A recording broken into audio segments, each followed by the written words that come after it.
Jaelan, what's going on, my man? You doing all right? Yeah, I'm doing good, Cameron. How about yourself? Great, man. Thanks for spending a few minutes with us, and we'll go right into questions. Sure, for sure. Awesome. We're going to start with Chris Stock from Inside the U. Chris, if you had a question for Jaelan.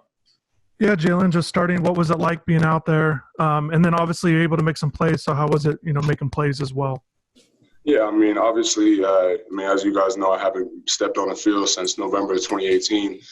So it's just a blessing to be in the situation I am now. Running through the smoke at Hard Rock was surreal. It's something like I've never experienced. I'm not entirely satisfied with my performance. I think that I have a lot to grow on. So that's that on that.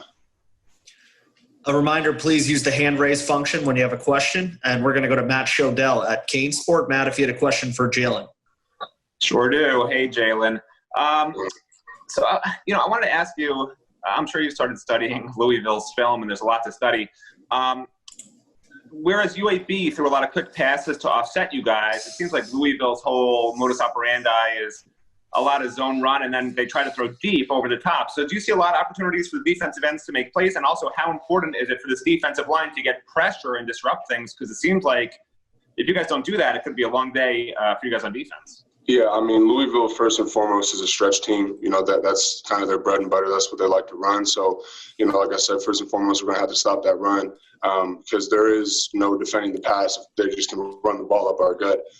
So once we stop that, they have a lot of weapons on offense, a lot of weapons. They got number one, they got Tutu, they got, 19, they have 17 out there. So they got a lot of guys that can really hurt you downfield. And so I think, it poses an opportunity for us, definitely, as a D-line and as me and Quincy, on the ends as opposed to last week, like you said, they kind of got the ball out quick, and that was their thing. And I think, number three likes to hold the ball a little bit more.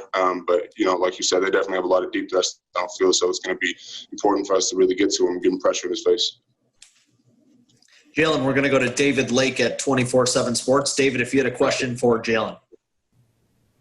Yeah, Jaelan, just wondering if you could just share what the difference is with facing more of a dual threat quarterback type guy, just from a defensive end perspective. Does it change how you got to approach things compared to the UAB game?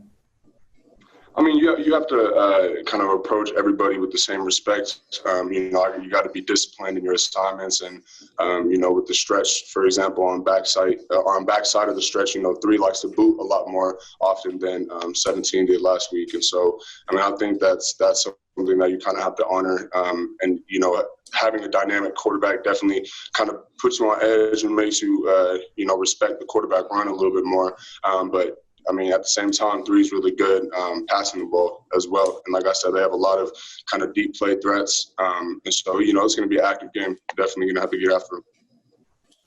Jaelan, we have David Ferrones from the Sun Sentinel. David, if you had a question. Hey, Jaelan. I know the defense didn't get to debut the new turnover chain yet in week 1, but is it kind of better to get to do it in prime time in a big game, ACC, Louisville, top 20 matchup on ABC? Our goal is always to get that turnover chain every day. Or every game. That's why we're Miami. It was kind of disappointing that we didn't get it last week. Had a couple of opportunities, but definitely building on that. We're hoping to break it out this week, definitely on prime time. I'm also wondering, did you guys get to see it before the first game? And I know you don't want to reveal anything until it comes out, but what do you guys think, if so? Yeah, Diaz had a little reveal the night before the game at the hotel. We had a little ceremony for it. But, yeah, you guys are going to have to wait until we get that pick or fumble do you guys see it for sure.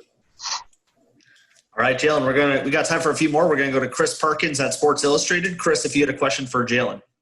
Hey, Jaelan, primetime game on Saturday night, what does that mean to you, and what does that mean to the program?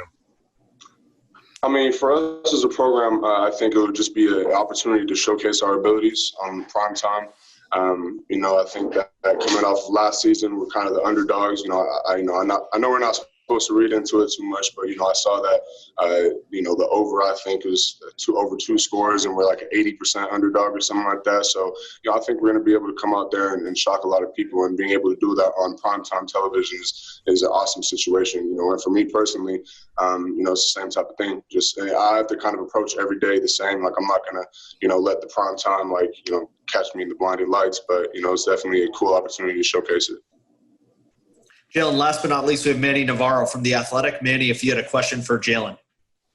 Hey, Jaelan, congrats on that first game. Wanted to ask you just if you could take me through it, what it was like emotionally for you, what you were thinking during the game, and was there anything weird, just being back out there, anything that kind of was like, wow, okay, this is different from what I remember? Yeah, I think I went through, a wide range of emotions before the game, all morning, talking to my parents, talking to my friends. I'm just so blessed to be in this position. When 2 years ago, I didn't have this opportunity. I never really thought that I'd be able to have this opportunity again. So it's definitely something that, I carry a lot of, pride in what I've done since I've been here. And this is very important to me. So, I think that the emotions were definitely rising before the game. But, once you step out on that field, it's just, we've all been playing this game since we're 7 years old. So, when you get out there, you kind of forget everything and just play ball, play the next play. Thanks. Jaelan, thanks for spending a few minutes with us, and I'm sure we'll be talking to you soon.